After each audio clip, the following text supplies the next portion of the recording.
నాకు తెలిసిన ఒక హిందూ ఫ్రెండ్ ఉన్నాడు, చాలా స్ట్రాంగ్ క్రిస్టియన్. ఆయన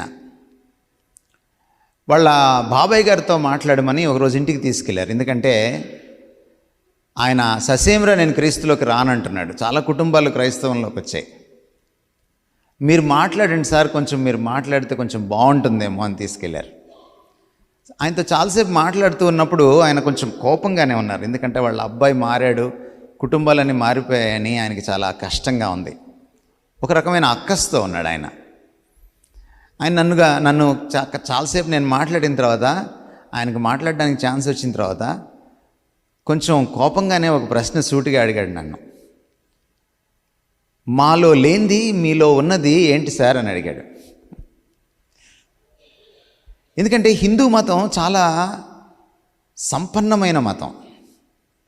సంప్రదాయాలు, సంస్కృతి, భాష, మీరు ఏదైనా తీసుకోండి, చాలా సంపన్నత ఉంటుంది అందులో. ఏమి తక్కువ మాకు?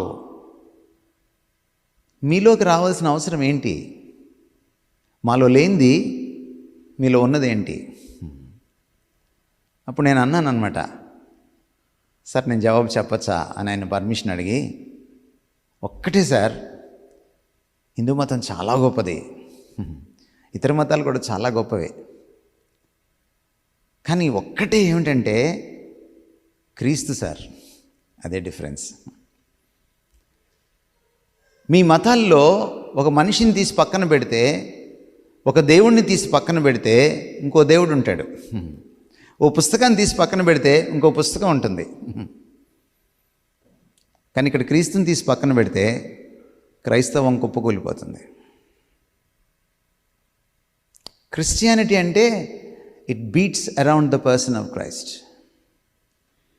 The character of Christ, the work that he has done, the finished work of Christ on the cross.